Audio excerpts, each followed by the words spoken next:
Well, I was sitting here this morning deleting the excess videos from the phone so that I could make more video because this phone's memory is terrible. And I have deleted the video I took at the hospital this morning showing where the hospital is and how close to JRC it was and where across the street from the park it is. So sorry folks. It was just a short video. It was only 3 minutes, maybe 4 minutes long. So my apologies to any references in this video that I've made to that. Enjoy the video, folks. Have a good day. Everybody, we're all done at the hospital, which turned out to be a debacle because apparently she cannot take the test if she's gone over 8 hours without food. She had gone 12.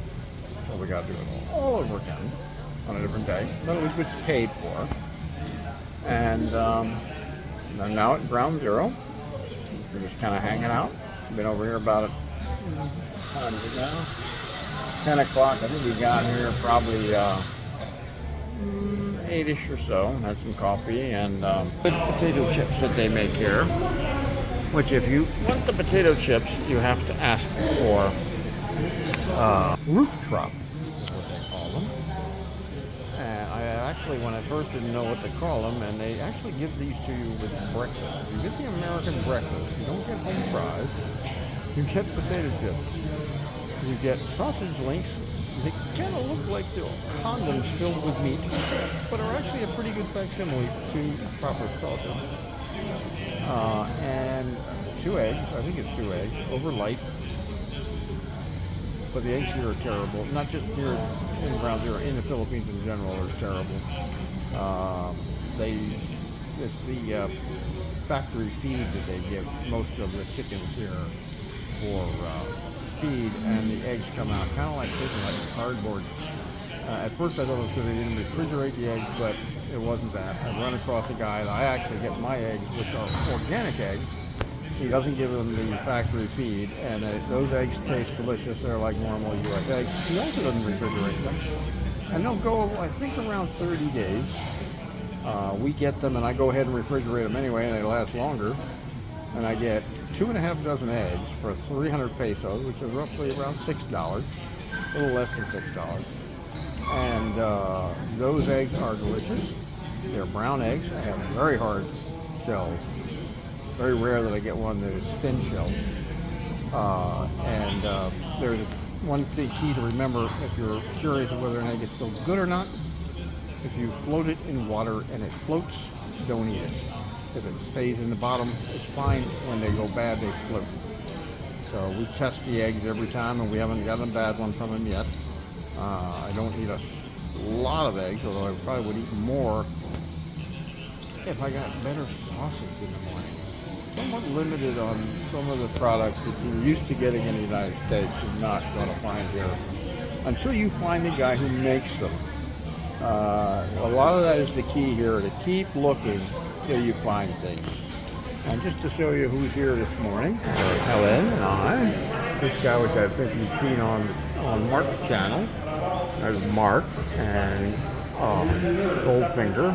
And this guy, he's been on the channel a couple times. You can quite see him there. Here, I'm not sure. There's not that many people here today quite yet. No, not that many people here today. We're here, it's on a Monday. I think it's Monday. Is today Monday? Yes, it is Monday. I kind of forget what day it is here. It's sort of like being on a long vacation here. Even though there's stuff to do, day-to-day stuff, nothing is as urgent as it was in the United States. And that's one of the things that's really here is occasionally, like this morning, we had to get to the hospital at 7 a.m. And body, it's very hard to get out of bed. Yes, they are. Oops, wrong button. I set 2 alarms at 5 a.m. We had to be here at 7, or at the hospital at 7. And as it was, we still didn't get here until after 7, which didn't even matter because it turned out the trick is you have to pay up front ahead of time for the for the test, which you can pay the day before. But because we hadn't paid the day before or the week before, we had to pay before we get the test done. So we had to wait around for, I think, till 7:30 before the cashier actually showed up, which their normal start time is 8 o'clock. And we're able to pay, and then we went over, sat in line for the blood draw, at least about another half hour, maybe 45 minutes. So we're there like an hour and a half. And that was when I stopped and did the earlier video in between that. And then it was we couldn't get it done anyway because she did not get there, or get them, she had eaten not close enough. If you're over the 8 hours, it really throws off the blood draw. I don't seem to recall with fasting sugars for diabetic ever hearing about too many hours. Just none for, I believe, 8 hours prior for a fasting sugar, but they're doing a similar blood sugar test for her being pregnant. Something new, I don't remember. I'll have to ask the doctor the next time we go in to find out what's up. And she didn't remember that they may have told her that before she went to get the test done and just forgot about it. She does forget about things too. Not as bad as me. I really need some teeth. Making it very hard to shave lately because I got literally from here to here, there's nothing. There's like 2 teeth over here, about 3 over there, a few more on the bottom, big gap over here, big gap here, almost no molars left. I can only chew over here. I got to cut food up at least this small just to chew it up. It's rather annoying. And I got to get the money together for my dentures so I can at least chew a little bit more food than I chew now. Because with the gastric bypass, you need to chew it up enough because the opening is up in my stomach is very small. And if you don't chew it up enough, something gets stuck in there. And the next thing you know, nothing very big comes out until finally some little piece that doesn't seem as big as you might think, something you would normally just swallow without issue, is what's blocking up the system, and then it all stops and I can eat again.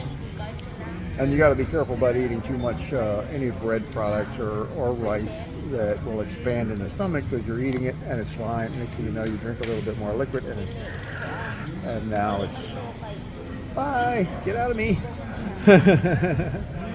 But can't complain about that gastric bypass. If you saw my pictures prior to getting this done, way bigger than that. I was 350 pounds prior to the gastric bypass. I do have pictures. I will try to find them and tack them onto the tail end of it.